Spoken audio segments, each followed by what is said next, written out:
Welcome back to the Good Success Podcast. I'm your host, Josh Culler, and today we have out of Denver/Thornton, Colorado, Marc Cunningham. What is going on, Marc? How you doing? I'm excited to be here. Thank you very much.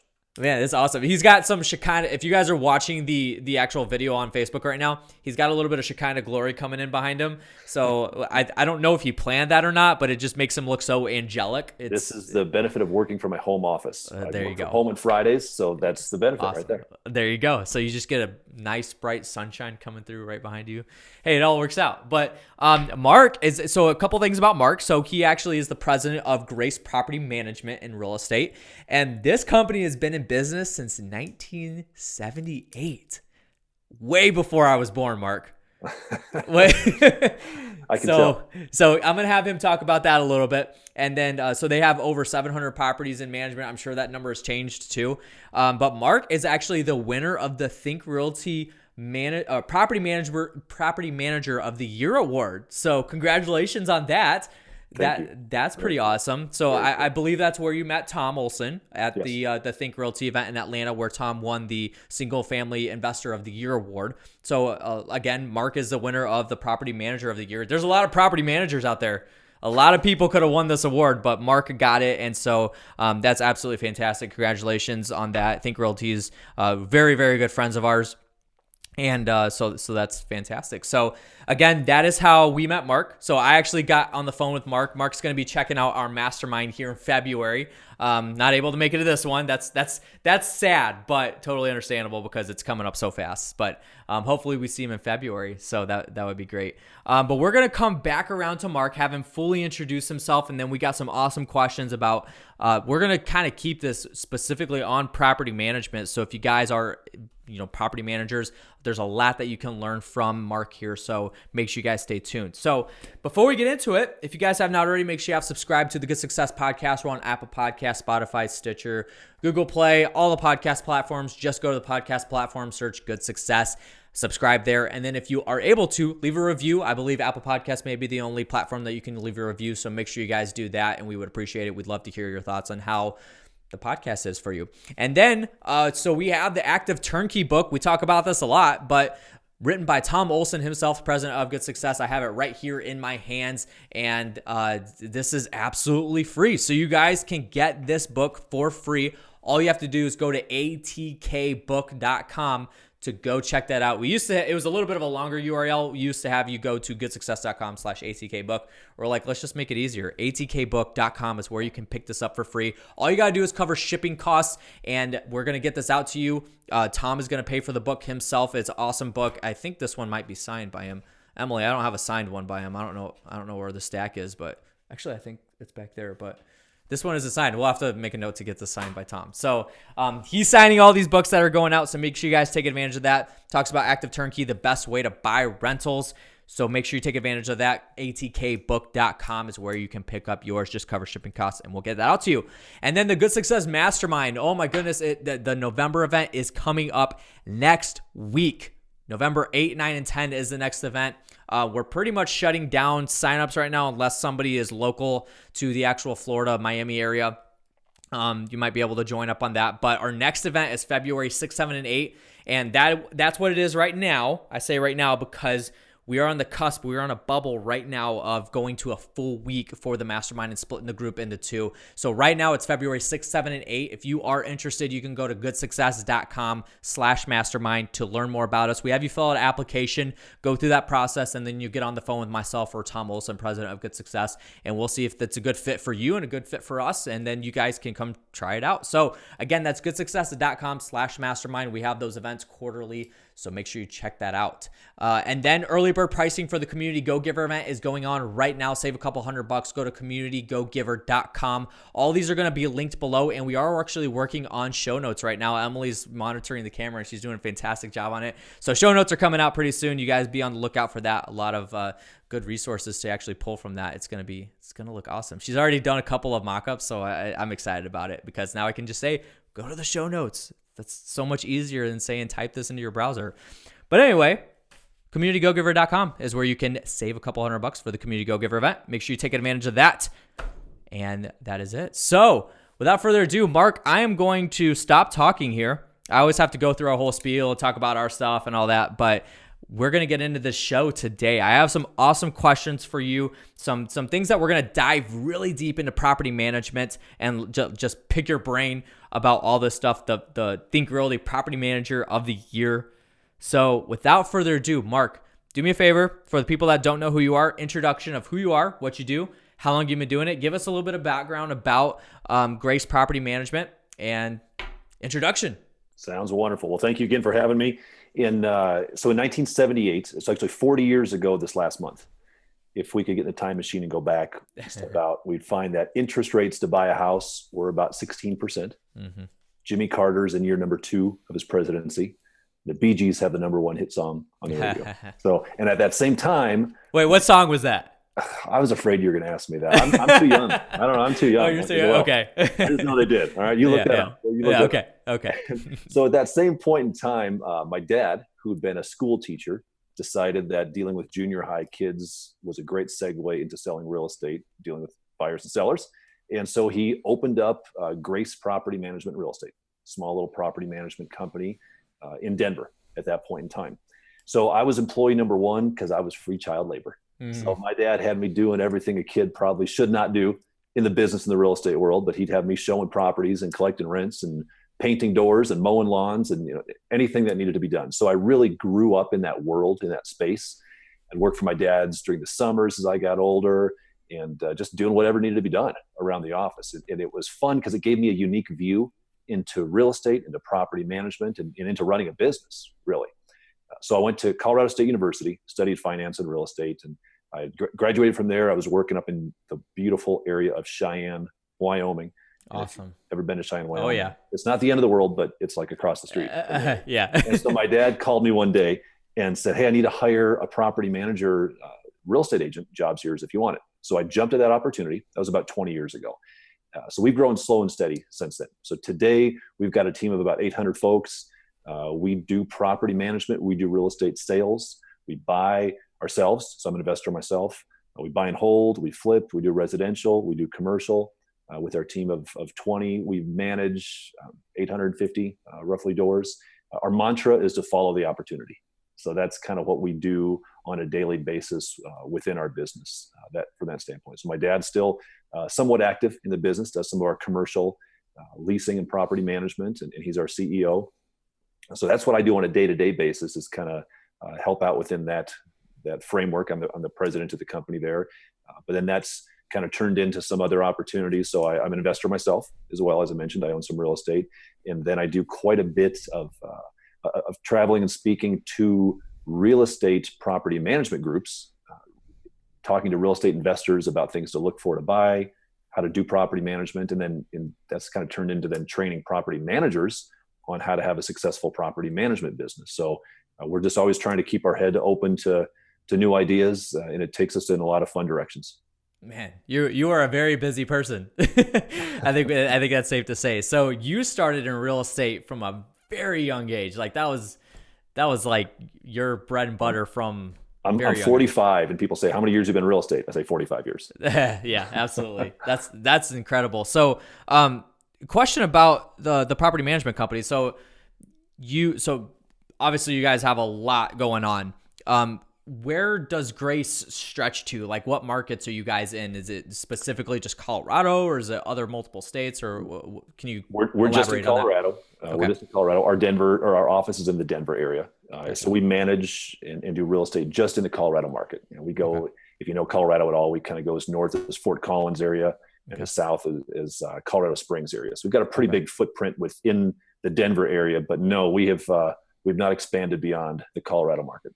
Well, I think that's really incredible, and that's not even actually one of my questions here. But so, why have you guys chosen to just stick with that one market right there in this kind of this central region of Colorado, and not go out any other markets or anything? Like, you guys have established yourself there, and you're obviously, I mean, you said 850 units, I believe.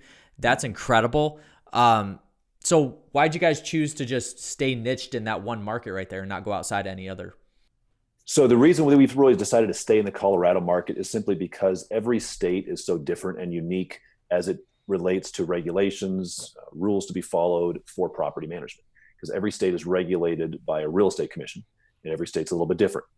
So that's the reason we've decided not to kind of pull the trigger on another state. And it's becoming more and more popular for PM companies to expand into other states. We've been asked if we will do that, but at this point, we're having enough fun, and there's enough to keep us busy right here in this market. I'm sure. Yeah, that. Like you said, a lot of property management companies are trying to expand into other markets, and to each his own. But yeah, I'm just curious about why you guys decided to stay in that one market. I don't. Yeah, from the looks of things, it doesn't look like there's a right or wrong. It just depends on what you like to do and what you feel comfortable with. But I think that's awesome. And I'm kind of we're kind of control freaks. Yeah, sure. Yeah. If we were to expand into another market, we'd have to really kind of let that go. And we just have enough going on right now. Yeah. You'd have to establish boots on the ground wherever you're at and all that. So yeah, because our property management company, Olson Property Services, is niched in our market, the Northwest Indiana market, and we don't go outside anywhere else. So, all right, cool. Yes. I just wanted to check into that. So, okay. So let's get into some questions then. So that was a side trail there. I just wanted to squeeze that little question in there. So Grace Property Management and Real Estate is the name of your guys' business. Now, obviously your dad is the one that started that. Why the word Grace? That's very intriguing to us because, I know the answer to this because we've talked about this on the phone, but, it's very intriguing to us because it's along the lines of, faith, and God and all that. So for us, Good Success, we pull that straight from the Bible. So Grace, why was that chosen for the company's name? Yeah. My dad, when he started the company, he always said, it's by the grace of God, I can have a real estate and property management company. And so those are kind of the principles we're going to operate under. And we always have. It's worked very, very well. In the way we work. So we try to keep those foundational aspects in place for our firm. So it's something that, we're not overtly religious. We don't only go out and look to hire people who agree with us from that standpoint, but those are the principles we operate under. And so it's worked well. Every once in a great while, we'll get that thrown in our face, right? Mm-hmm. We'll be evicting a tenant for non-payment of rent, and we'll get and you call yourself Grace Management. So but it keeps us on our toes. Oh, I'm sure. And yeah, totally agree with that. I think that is very interesting. And the reason why I wanted to ask that question is because, we're not ashamed of that. Like even our mastermind, when you come visit, you'll see like almost everybody in the room. We're not a Christian only mastermind, but that's kind of the culture that we've developed. That's kind of the culture of the type of people that we attract. And we're not ashamed of that. And yes, that has gotten thrown in our face as well. But at the same time, like you just, you have to be okay with that coming at you. Sure. And I love the fact that your dad started, named it that for that specific reason. We had Pedro Adeo on a couple months ago, and he's a really big influencer with the 100X Academy. And he's an influencer for Christians. He talks about kingdom entrepreneurship and building your business and not sprinkling he used the term sprinkling little God flakes on your business, and just kind of trying to include God there. Your dad started the company because it's by the grace of God, and that's what he named it. So I think that's absolutely fantastic. A lesson to learn for those Christian business owners out there, and something to think about. So that's awesome. And we absolutely can attribute a lot of our long-term success to that. I mean, when we look back at some of the things that have happened, it's really hard to deny that there has been that aspect that's really progressed us to where we are today. Sure. Absolutely fantastic. So then the next thing is, let's dive deep into property management. I brought you on the show here, understanding, you guys are very, very niche in property management. You know it inside and out. You guys even teach it. So when it comes to building a property management team, and I shot you these questions before we even jumped on the podcast here, and you asked me, is this what to look for in a property management team from an investor standpoint, or actually building the team internally? So let's start with building the team internally. When somebody has a property management company, what are some things that they need to be on the lookout for? So if you've got a PM company, so I'm talking to PM company owners right now, right? And I do a lot of PM coaching. Sorry for the dog in the background there. Yeah, it's okay. That's the home office side. Yeah, home office. Hey, it's real. It's happening. It's the price you pay for working from home. So when we're building PM companies, the PM business is tough. It's a difficult business to succeed in because we're stuck in the middle, right? We've got tenants on one side who think we don't fix enough, and we've got owners on the other side who think we spend too much of their money. I mean, that's what a lot of it boils down to from that side of things. So we're always walking that fine line of representing the owner client and ensuring that the tenant is well taken care of and keeping it fair between the two of them.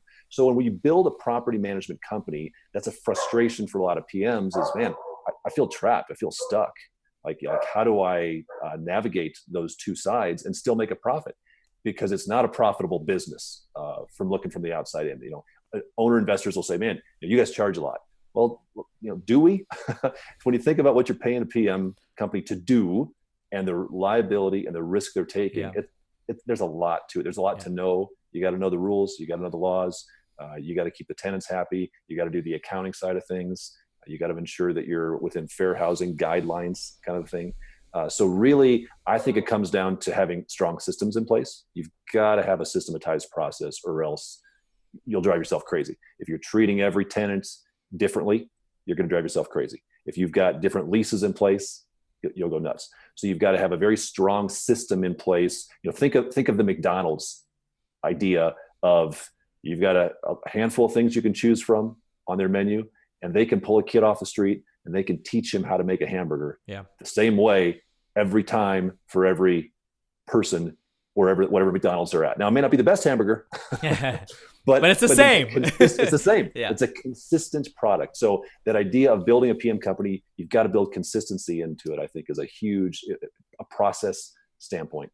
So then that plays into that's extremely valuable for the investor side. So let's talk about the investor, because when they're choosing a property management company for somebody to manage their assets, that's their gold right there, is the assets that they have. Yes. And they have to trust that property manager, that property management company with those assets, because that's their income. That's another stream of income for them. So obviously it's extremely valuable. So from that point of view, what does an investor need to be looking for with a property management team? Maybe it's the same answer, but what do they need to be looking for? That it's one of the most important aspects of that, right? Because if you own real estate, if you get a bad tenant or a string of bad tenants, it's going to kill your investment.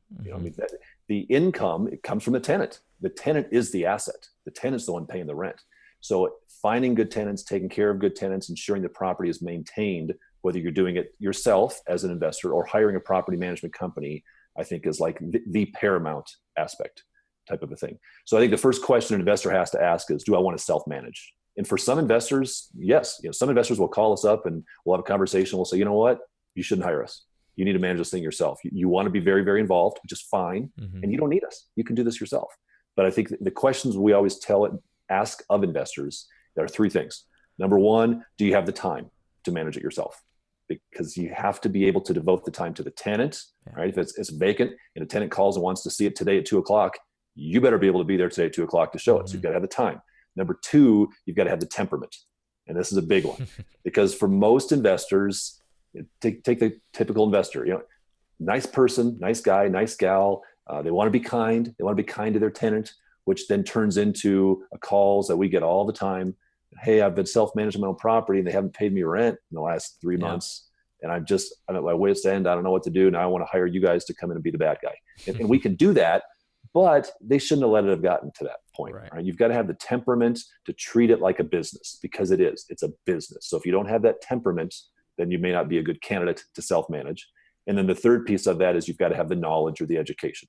You've got to know the rules and laws of your state, of your municipality, as it relates to HUD, as it relates to fair housing, as it relates to leases, security deposit returns. There's just so many places that you can trip up and not even meaning to, and really get yourself in trouble by doing something wrong in that space. So if you've got the time, you've got the temperament, and you've got the knowledge, then do it yourself. If you don't, that's when you want to look at hiring a PM company. And so what we tell folks to do is, as you're interviewing PM companies, and we encourage folks to interview a lot of PM companies, but there's a few pointed questions you can really ask to, I think, determine if it's going to be a good fit. And we tell our clients, that's what you're looking for. You're looking for fit. It's got to be a good fit. So you want to have, and you said this earlier a minute ago, you've got to have trust. You've got to trust them, because you are giving them the keys to the front door of your most valuable asset. Yep. So if you don't trust them, man, run away, right? And how do you establish that? A couple things. We encourage clients to go online and read every Google review, and go to the BBB sites and read about that, and go to the real estate commission, because every real estate commission also has a public domain where if a complaint has been filed through the real estate commission, that'll be registered. So if you do that, if you just do that alone, you're going to get a good idea as to that company, because Google reviews are not something we can control, right? If we do a security deposit return and the tenant feels we've cheated them, first thing they're doing is they're going to jump on Google and let say everybody know how terrible we are, right? Yeah. So read those, because we can't control those. So do a Google review, do a BBB review, go to your state Department of Regulatory Agency site, do your research on the company there. If you determine from that standpoint that that company is legit, then I think the second most important question to ask that company is, okay, Mr. PM company, if I start doing business with you and I change my mind 2 months in, how can I get out? And that's one of the biggest problems I see, because a lot of PM companies, they really want to lock people into doing business with them, and they get them tied in and they never want to let them go. And I understand that mentality, but it's wrong. Right. It's not good business, right? So for example, if someone does business with us, we have a month-to-month property management agreement. And what that means, so if you're considering hiring us, and what I say to you is, gosh, we could be the best company in town. We could be the worst company in town. You really don't know at the end of the day. So one thing we want to do to make you comfortable is, if you do business with us and you change your mind tomorrow, not a problem. Drop me an email, terminate the agreement. There's no termination fees. There's no penalties, because we want to believe in earning your business every day. Right. That's what we've done for 40 years.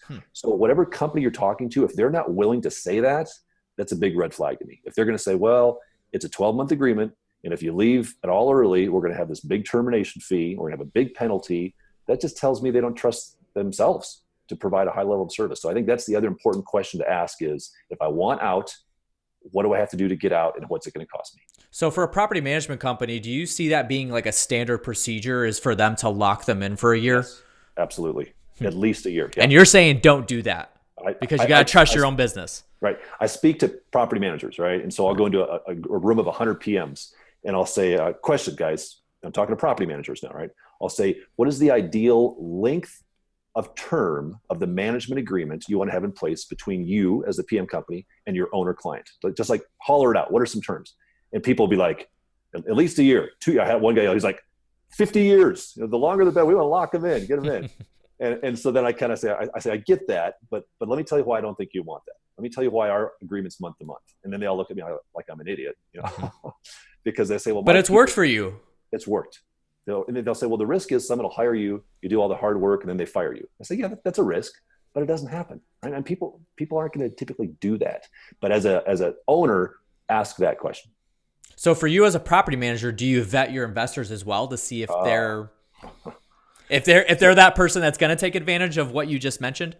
Yes, absolutely. So before we got on the phone today, I had a couple coaching calls, and 3 of my calls today were an hour-long sessions on exactly that. Is a PM guy saying this, hey, I look up and I'm working with all these owners who are really difficult. How could I have vetted them? What should I have done? So that's what we talked about. So that's a big problem within the PM industry, is vetting owners. Because from our perspective, right, we get a lead on the phone. We get a hot lead. Right. Well, what do you want to do? You're going to close the lead down. Yeah. You want to get them signed up. And so what we as property managers need to do is slow down and make sure that just like we are a good fit for them, that they're a good fit for us. Because not every client is a good client for us. And so what that means is, if they're going to be very, very involved, if they're going to be overly active, if they're going to be mistrusting, if they expect us to call them every day with updates, it's just not going to be a good fit. And there's nothing wrong with them, but they've got to fit our system. So we ask some questions of them. You'll probably enjoy this, and I'm kind of giving away the secrets here, right? So, hey. So for example, we've got a questionnaire. So if you called me as a new prospective owner, I'd ask you some basic questions, the straightforward stuff. Tell me about you, your property. What are you looking to get out of property management? Well, at the end of that questionnaire, I'm going to have 4 internal questions that I have to answer internally before I will allow myself to work with you. And the number 1 question is the owner financially stable? Right. So if you say to me, hey, Mark, if you don't get this property rented in 3 weeks, I can't make my mortgage payment. I'm going to determine, you know what? I probably don't want to work with you as an owner client, because I may not have it rented in 3 weeks. Right. Or what are you going to say when I call you up and say, hey, bad news, hot water heater went out. I need $1,200. I mean, that call is going to happen eventually. So number one, are you financially stable? Number two, are you emotionally stable? Now, I think you are thus far, but I don't know how many cats you own, right? So if you own more than 2 cats, I know that you're not quite. My apologies to all the cat owners. Yeah. Joke. Hopefully they get no it. offense to cat owners. Offense to cat owners, but we've got to glean that information, right? I mean, if they're kind of herky jerky and they're all over the place, that's not going to be a good fit. And number 3 is, are they willing to give me control? Because I say to my clients, look, when you give me the keys to your house, you have to be giving me control. You've got to acknowledge that. You've got to be okay with that. And if you're going to try to micromanage the process, it's just not going to work. If you want to be involved in the tenant selection and you want to meet the applicants, not going to be a good fit. So Sure. Are you financially stable? Are you emotionally stable? Are you willing to give me control? And do you have realistic expectations? So those are the 4 questions I'm asking of you without actually asking you. And unless I can check the yes box on those 4, like in my office, unless the PM can check the yes box on those, they're not allowed to work with that client. I know how the story will end. Yeah. And property managers have to be okay with letting that go, letting somebody go, because it's going to be worse for you if you accept that investor and they are like on the property all the time and wanting to control everything. Totally agree. And we do that for our mastermind too. Like when we had talked about the mastermind with you, I got on the phone with you, and one of the first things I said was, the reason I'm on the phone with you right now is because I want to make sure that it's a good fit for you, but it's also a good fit for us, because we don't want to bring somebody in the room that doesn't have the type of culture that we developed, and that it's a waste of time for them. It's a waste of time for us. It's just, and I feel like that's a good business principle, not just for property management, but for business across the board. So absolutely love that. And so let's segue into another question that we have here, dealing with all that we just talked about, from an investor vetting a property management company and a property management company and vetting an investor, because I'm personally not in property management, but I have heard a lot of people talk about property management and teach it and how to do things right and that kind of thing. And that's one of the first times I've ever heard about a property manager vetting an investor, because most of the time they just take it because it's business. So I love that. So let's talk about the relationship between the property management and the investor. Why is it so important for property managers and investors to have a good relationship with each other, and how do they actually build that relationship? Yeah, so they've got to trust each other, right? So let's pretend that you're interviewing me and I'm interviewing you as well from that standpoint, and I decide, yep, I think that this will be a good relationship, and so we start working together. For those investor clients, to ensure the relationship's going to be solid on the front end, what I recommend they do is have a little micromanagement on the front end, right? So in other words, when you get that first month's operating statement and it shows all the financials, you, Mr. Owner, what you want to do is you want to either drop an email or make a phone call to your PM company and ask a question. Doesn't matter what the question is. Make up a question. Hey, on the 3rd line down in the paragraph 7, it says that I was charged $8 for a rekey invoice. Can you explain that to me? And the only reason you're doing that is to let the PM company know that you're actually looking at the numbers, right? I mean, we're an honest company. We do all the numbers correctly for everybody. But I'll tell you, when I know owners are going to scrutinize that statement, then I give that statement extra scrutiny first. Make sure we didn't make any mistakes, kind of a thing. So let the PM company know that you're watching, that you're looking at those numbers, and do that periodically. Pick up the phone periodically to ask questions about the numbers, because that's going to make the PM company know that you're watching, kind of a thing. And if you ever suspect that there is something going on, then do not wait on that. Most PM companies are honest, but you hear these horror stories about PM companies running off with all the tenant security deposits and closing up and just running off. So, and that's not something you can really vet on the front end, other than to keep tabs on that and watch for red flags. If you're getting your rent late, that's a red flag. You need to call that PM company and find out what's going on. But once that relationship is established, then PM or then owner, you kind of need to let the PM company do their job. Because if it continues to where, hey, you're calling me every week and with questions, I just can't operate that way. It's not going to be a good fit. So you've got to give that PM company some freedom and flexibility to do what they do. And when you find that trusting relationship, man, that's gold. You've got to hold on to that for dear life. Sure thing. And I even think I would go as far as saying that property managers need to listen to all that stuff that you just mentioned too, because if the property manager is doing their job correctly and going through and seeing that line item is something that's scrutinized in the actual, anything. So if they get a list back, like hot water heater broke. Okay, why did that break? Let's solve that. Let's get in touch with the investor right now. Let them know what's going on with this, instead of the investor getting the bill for that. And then they're like, hey, what's going on? Mm-hmm. So why is that? Go into that a little bit from a property management standpoint. How can they build the relationship with the investor? So I think the property manager has to do first and foremost is set expectations. You've got to set the expectations with, for example, on that level of communication on the hot water heater. So for example, we say to our owner clients, so Mr. Owner Client, here's the deal. We will call you on maintenance issues, but we have a dollar threshold. It's typically like $500, right? Mm-hmm. So we are authorized to spend $500 of your money, and we're not going to call you and ask for permission. And the reason we're going to do that is because if something breaks, you're hiring us for our judgment. What we're not going to do is call you and say, hey, Mr. Owner, the kitchen sink is leaking. What do you think we should do? Yeah. That's a wasted conversation, right? And you're going to say, well, gosh, maybe we should get a couple bids. That's what you hire us to do, right? So we're going to get it fixed. And in a worst case scenario, the hot water heater is going to go out at some point. I always ask an owner, I'll say, so how old's your hot water heater? It's 5 years old. Okay, well, the bad news is in the next 6 years, it will go out. And in Colorado, to replace a hot water heater, we got some new rules and regs in place. It's going to be $1,200. So what that means is I'm going to give you a call one day. And by the way, if you see my number on your caller ID, it's probably bad news. I don't call with good news, right? So sit down when you see my number, because I got some bad news. And I'm going to say, bad news, hot water heater went out, and it's going to be $1,200, and you'll see that reflected on your next statement. But I'm not going to ask for your advice on what to do, because I'm the expert. That's what I do. Now, if an owner isn't comfortable with that, if owner's like, I don't want that. I want to have a consult with the PM. That's fine. But then you need to set those expectations on the front end with the PM company to make sure that they're one of the companies that will say, yes, we will call you. And there are companies that'll do that. There are companies that'll say, hey, we'll call you before we spend a dime. Now, I don't think that's a good way to run a business, but if you as an owner, investor want a PM company like that, that's fine. Find that company and then just make sure that communication is happening on a regular basis. So you mentioned it, you just said it too. I wrote down one word out of all this that I got and underlined it 3 times: communication. Communication. Yep. Communication seems, and that's across the board with any relationship you're building, husband and wife. I just got married, so husband and wife, communication. Like that's one of the first things that my pastor told me. Hey, you need to do that all the time. My dad told me communication, and building a relationship between a property manager and an investor. Communication seems to be like the number one thing that needs to happen. Sounds like from your end, but you talked about, and this is kind of a business. So Tom Olson's president of Good Success, and I run the operations for Good Success. So I oversee all the products happening, all the events going smoothly, getting people to the events, that kind of thing.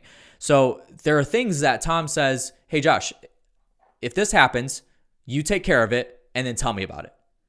And hey, Josh, there's things that if this happens, just take care of it and don't tell me about it. But then Josh, there's these things that if this happens, I need you to tell me about it, and then we can decide how to take care of this. So it sounds like you even said that, there's a $500 threshold. Yeah. So if a hot water heater goes out, it has to be replaced. So is there any point where a property manager should call the investor and say, hey, this happened. I haven't done anything about it yet. I just need to know what you want me to do. So what's kind of the thresholds for, or the levels of that communication? So for normal stuff, PM companies will have anywhere from they'll have a maintenance threshold. I've seen anywhere from $100, $300, $500, but there's always a couple exceptions in there. The exceptions are things like the furnace, because that's going to be more than $500, right? Mm-hmm. And the hot water heater, because that's going to be an exception. Now, what you don't want, and I can't imagine this happening, but you don't want your PM company to say, hey, just call and let you know we replaced the roof. I need 20 grand. Yeah. That's going to be something that we want to have a conversation with our property owners.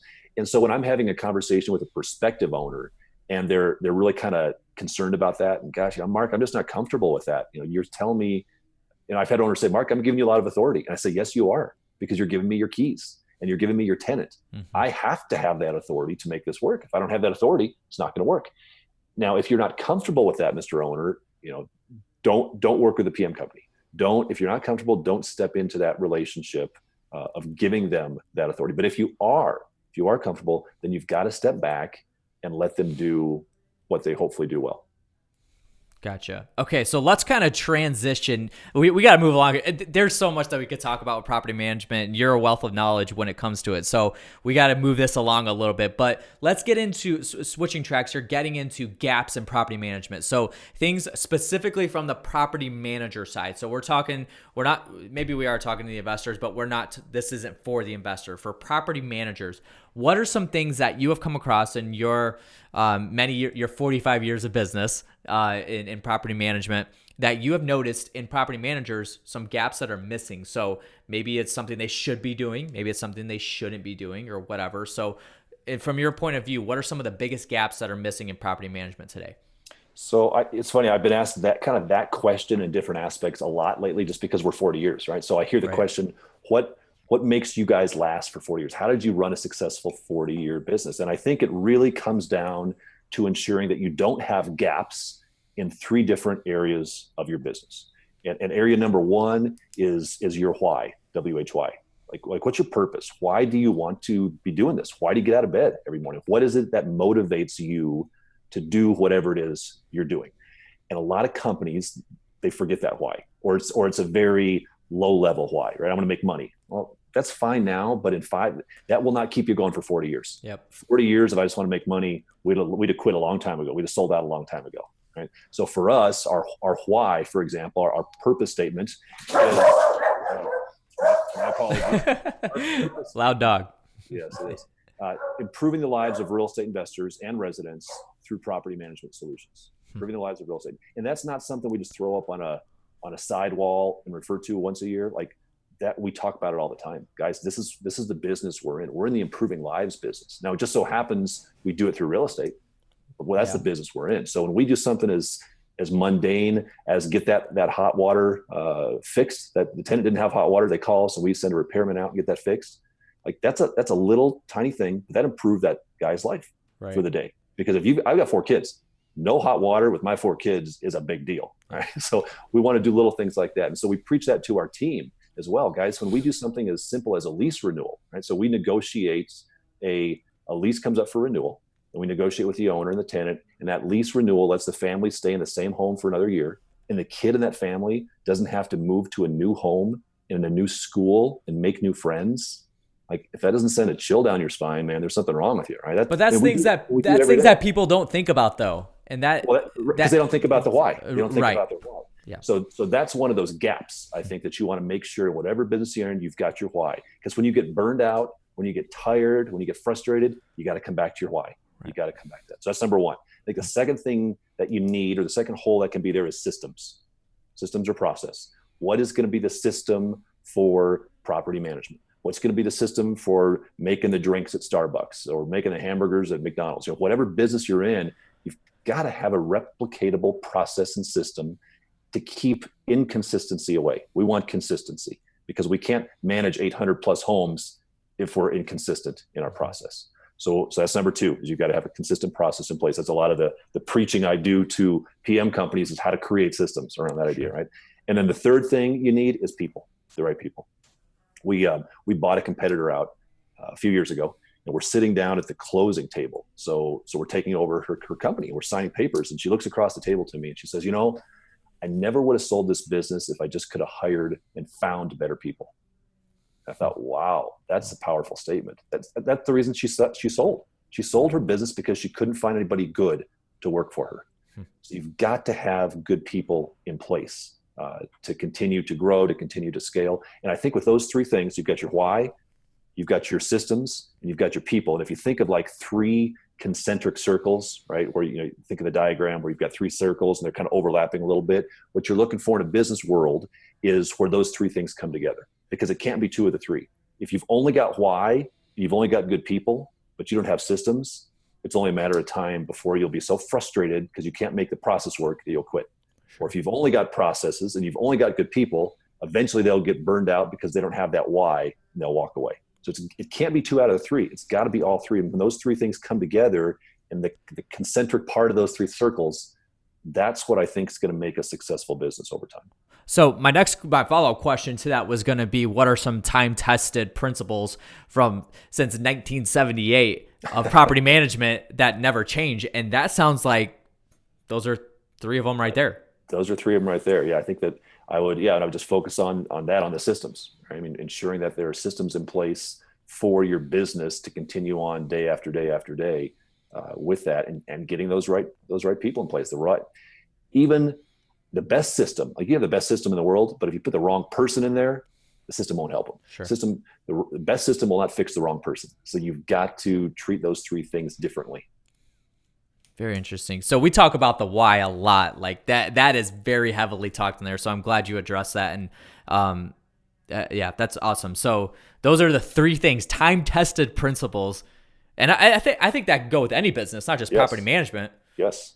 So absolutely. So if you're a wholesaler or you're a fix and flipper, these are 3 things that since 1978 have worked for Grace Property Management Company. So, okay, awesome. That's good stuff. So I got one more question here for you. We're going to have to wrap this up here soon. We actually lost the internet connection halfway through the podcast, so we had to reboot and get back into it, but we're running out of time here. But it's been a great podcast. We could go deep into each one of those 3 principles that we talked about, how to find right people and putting them in the right place, and then getting systems and processes set up in the right direction, and then also your why. We could spend all day on that. But we got one more question, and then we're going to jump into the last 2 that we ask every single interviewee that we get on this show here. So for locating and acquiring rentals, let's talk to the investors right now. So somebody that wants to own the asset, buy and hold, what are some of your best strategies that you have found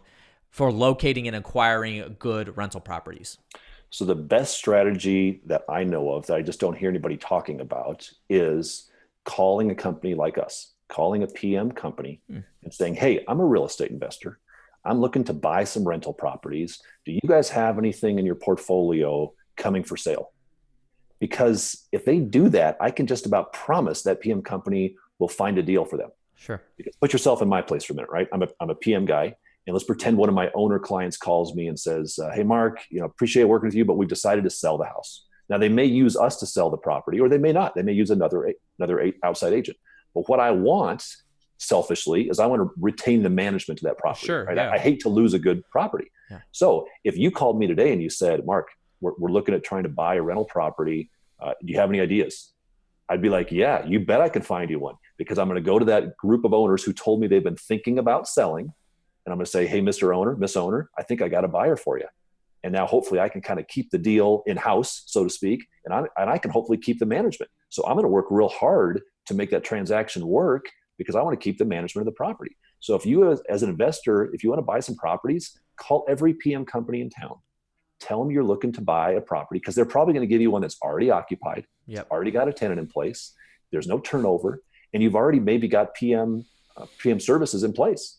And so it's the best of all worlds, but nobody does that. We never get calls like that. Nobody ever calls us to ask for that. If they would, by all means, we could absolutely. And any PM company is the same thing. They could because they can match up. They've got the sellers. We've already got all the sellers. I've got 800 people, right? 800 plus doors. At any point in time, a lot of them want to sell. So our goal is we're trying to find buyers. So those buyers just need to start reaching out to PM companies. And if they don't have any, give them your number. They'll put you on the list, and I bet they'll give you a call. Interesting. So yeah, I've never heard that strategy before. I'm sure people do it, but I've never heard it actually talked about. So, but it's a win-win for everybody, because like you said, you have this person wants to sell, so they're going to sell it. Then you have this person wants to buy an asset, and then you got you in the middle. You could connect the dots, and it's because most of the time that seller isn't going to sell until the tenant moves. Sure. Right? They're not going to sell it tenant occupied, because it's a hassle. It's harder to do. So that's the best case scenario for the seller, because now they can sell. They don't have to wait for the tenant to move. They can just sell now. Very interesting. That's a good strategy. And like you said, if the property's already occupied, then that's almost like a turnkey property. Like That's a no-brainer right there. Yes. So you talked about that people do sell. Do you have that those people sell pretty often? Are they looking to sell their assets pretty often? You said that not hardly anybody's doing this strategy. So would it be worth the call? A percentage of folks are always looking to sell. Okay. Right. So PM companies, any PM company, and I'm just guessing here, at any point in time is going to have at least 5% of their clients who are thinking about selling, interested in selling. Gotcha. Because an owner will say, I'd like to sell, but I just can't right now. So even in the back of their mind, that PM company knows which of their clients are interested in selling. Sure. Very interesting. So then from maybe this is something you're not able to share, but from your point of view, do you guys keep a list, like an ongoing list of people that are interested in selling, maybe thinking about selling, and then people that are interested in buying, so that you can kind of like a buyer's list, you compare the two? Yeah, we probably should, but no, we don't kind of have that ongoing list, but we just kind of know, those clients that have told us, hey, if when the market turns, I'd like to sell, or always thinking about it. So we probably should be more proactive with that, but we're not. Sure. You should do that. After this podcast, I think I will. Awesome. So I'm glad I gave you a good idea there. All right. Well, cool. So that's a strategy that never heard of that talked about. Again, I'm sure people are doing that, but that's not something that a lot of people, like you even said, that's not something that a lot of people are doing. There's plenty of property management companies out there. So even if you hear about what is it called? Yellow letters or what? Yeah. Forget that stuff. You don't need to go knock on doors. You don't need to send yellow letters. Google every PM company in your city and start calling them. That is the easiest way, and it'll be the most effective way to find some rental properties to buy. So I even wonder, and I'm sure Tom, if he was here, he would have a really good opinion on this, but I'm even thinking, like, for a turnkey provider, would it be good for them to call a property management company to get an asset under, like it's, a seller's wanting to sell, so then this turnkey provider is going to buy it, and then I don't know. Yeah, just a thought. But that's what buyers and agents need to keep that in mind. Don't just overlook PM companies, because PM companies are sitting on all this inventory. Sure. They're sitting on it. They manage it. They know it. So we need to treat them as a resource. Absolutely. Well, very cool. We appreciate you sharing that with us. That's a really good nugget there. So we're going to have to wrap this up, but we got 2 more questions here that we're going to wrap up the show with. We appreciate you jumping on. We look forward to having you back soon, and look forward to hopefully seeing you in February at the Mastermind there in Dallas. So these are 2 questions that we ask every single interviewee that we get on the show here. Very interesting topics to listen to. So I'm excited to hear about this one. So good success. You know about us pretty well. I believe that you heard Tom's talk on Be a Conduit, Not a Bucket at the Think Realty event in Atlanta. And I know that you had talked to him about it, but you know us a little bit. So good success means a lot to us, came from Joshua 1:8, talks about the type of success. And you even talked about how, the why, it's not always money. If money's your driving why, then that could go away very easily. So that's one thing. We have a banner right here. You can't see it, but it says, if your why is big enough, your what will take care of itself. And so we talk about that a lot, and that means a lot to us at Good Success. So from your point of view, when you hear the term good success, what does that mean to you? What's the first thing that comes to your mind? I think for me, when I think good success, what I try to think of is being aware of the major elements of anybody's life, right? And paying attention equally to those elements. So what I mean by that is, I think it's very easy as we progress through life of over-focusing on one particular element of our life for that time in our life at the detriment of the other areas. So we've got, what I typically refer to as the 5 F's or the 6 F's of life. You've got faith, but in my mind, and I'm a believer, right? I'm a Christian, but it doesn't end there, right? I mean, there's a reason that God said in Genesis 1, it's not good for man to be alone, right? So you can't say, well, it's just me and God. It's just God. Well, it's not just God, because there's a whole lot of other stuff after that, right? Mm-hmm. So you've got to have vocation. God created vocation type of a thing. So you've got your faith, you've got family, you've got your fitness. You got to make sure that you're healthy. You've got your finances. That's a big part of who we are. So faith, family, fitness, finances. I think fun comes into it, or lifestyle. Are you enjoying yourself? Living life. Yeah. And then vocation. Exactly. So the faith, family, fitness, finances, fun, and vocation. And I could go on those things for a long time, which I won't do. Sure. But I think you can make a logical argument. You can make a biblical argument that every one of those things are the necessary elements of every one of us. And when you overlook one of those elements, you pay the price.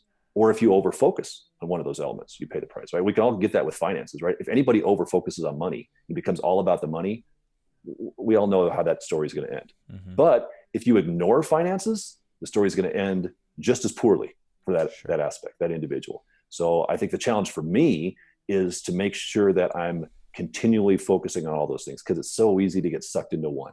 It's so easy to get sucked into vocation, and man, I love my job, and this is my calling, and this is my work, and you kind of forget about your family. I got 4 little monkeys running around the house, and I'm coaching basketball for 3 of the 4 of them right now. Yeah.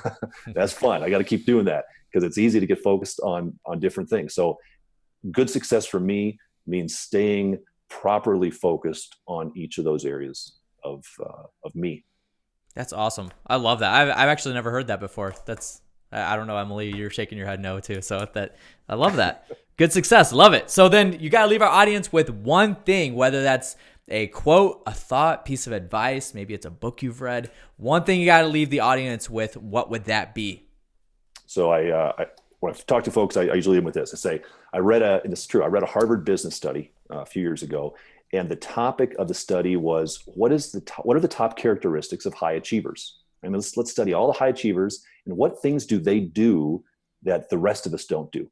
And so they rated all these factors. There's everything you can think of. What's their GPA? How early do they wake up in the morning? How many books do they read? What do they do? And some of the stuff was not surprising. Work ethic's a big deal, of course. But what surprised me was the number one highest rated characteristic of high achievers was speed of implementation. Speed of implementation. So that means what high achievers do that everybody else doesn't do is when they get an idea, they go. They're not sitting around thinking about it, and they're not planning it out and mapping it out and doing a business model. They just go. And so I think that I've tried to adopt that as well, right? I mean, and it's been very, very effective. And when I see the people around me that I think are the most effective and most successful, that characteristic is often there. So to those individuals, if you're thinking about buying a piece of real estate, man, don't wait. Get out there and buy the real estate. Get it done. If you're thinking about starting a business, start the silly business. I was talking to a guy just the other day about this, and I said, we've been talking for like a month, and I said, so what have you done? He's like, hey, I made great strides. I said, well, great. What'd you do? It's like, I decided to write a business plan. Like, it's taken a month and you decided to start writing a business plan. Come on, you're driving me crazy. Yeah. All right, just go. I've never written a business plan in my life. Yeah. Just go. So that speed of implementation, I think, is what I hope people will remember. And another term for that could be taking action. Taking action. Action. We actually, so we're recording this on Friday, and the podcast that went out today was Tom was talking about his steps for financial freedom. So he achieved financial freedom at the age of 40, and the podcast was about how he did that and the things he took action on. And I don't remember the order of what it was, but there were these steps, and the last one was take action. And you could have all these things, everything that you just talked about in this podcast. Everybody could absorb that, and it could be in your mind, but if you don't take action on it, it's worthless. So implementation is the word you use. I like that a lot. So speed of implementation. Awesome. I totally concur with that. Love that. All right, so that is going to do it for today's episode. Mark, I appreciate you being on. You shared a lot of awesome nuggets. I hope you guys, if you're listening right now, you're taking notes. If you're driving on the car, make sure you pull over and take some notes on this podcast. If not, then hopefully we'll have a show notes pretty soon. You guys can go take a look at that. So, Mark, thanks for being on. We look forward to having you back soon, and again, meeting you maybe in February at the Mastermind.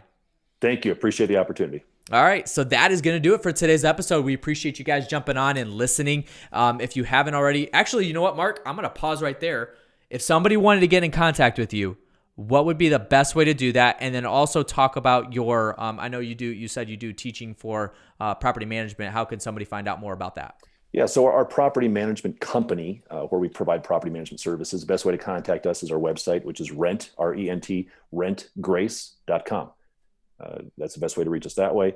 And for the property management coaching and things I do, the best way to reach me is probably just through LinkedIn. I'm on LinkedIn. Otherwise, they can also reach me just through that Rent Grace website. My contact information's on there. Okay. Awesome. So we'll make sure to link that below if you guys are on Facebook Premier right now. If you're not, if you're listening to the podcast on the podcast platform, just go to rentgrace.com. Super easy URL to type into your browser there. And Mark said that you can reach him that way as well. So thank you, Mark. Appreciate that. I just want to make sure we got that there because there's so much value that we provided on this, and we want to make sure that we can provide value back to you in some way. So Great stuff. So if you guys haven't already, make sure you have subscribed to the Good Success Podcast. We're on Apple Podcasts, Spotify, Stitcher, Google Play, all the podcast platforms. Just look us up, search Good Success, and you'll find us there. Leave us a review if you're able to. We would love to hear your thoughts on these podcasts. And if there's anybody that you would like to hear be a guest on the show, just email podcast@goodsuccess.com, and we would love to check that out. And then if you haven't already, make sure you have picked up the Active Turnkey book, The Best Way to Buy Rentals, written by Tom Olson himself, and he is giving this away for free. All you got to do is go to atkbook.com. Super easy URL. Again, it's not Good Success. Well, you go to goodsuccess.com/atkbook, but super easy is atkbook.com to pick this up for free. All you got to do is cover shipping costs, and Tom's paying for the book out of his pocket. A lot of awesome information here. Talk about financial freedom, talk about the 5 wealth generators and safer with more controls, and then the Active Turnkey program. So make sure you take advantage of that. Pick that up. He's signing copies right now. So some great stuff. And then the Good Success Mastermind coming up November 8, 9, and 10 is the next one. So it's next week. But the next event is February 6, 7, and 8. You could check it out at goodsuccess.com/mastermind. Fill out the application there. You'll talk to either myself or Tom. We'll see if it's a good fit for you and a good fit for us. We talked about that for property management companies and investors. So same thing for us. We're going to make sure it's a good fit for us and for you. So goodsuccess.com/mastermind is where you can check us out there. Again, fill out the application and we'll look forward to talking to you. And then early bird pricing for the Community Go-Giver event is already on sale. Go to communitygogiver.com. We have a list right now. We have our headline speakers, which is Tom Olson, Jim Ingersoll, Aaron Chapman with Security National Mortgage. That's a new one. And then Jim Ingersoll and Jeffrey Taylor is going to be there. So we're excited. We got 3 of the originals coming back, and then Aaron Chapman's being added onto that. Very, very awesome lineup. You guys aren't going to want to miss that. Save a couple $100. Go to communitygogiver.com to purchase the tickets now. That's going to do it for today's episode. We appreciate you guys jumping on and listening. And remember to be a conduit and not a bucket, and work to have to give. Catch you guys on the next one.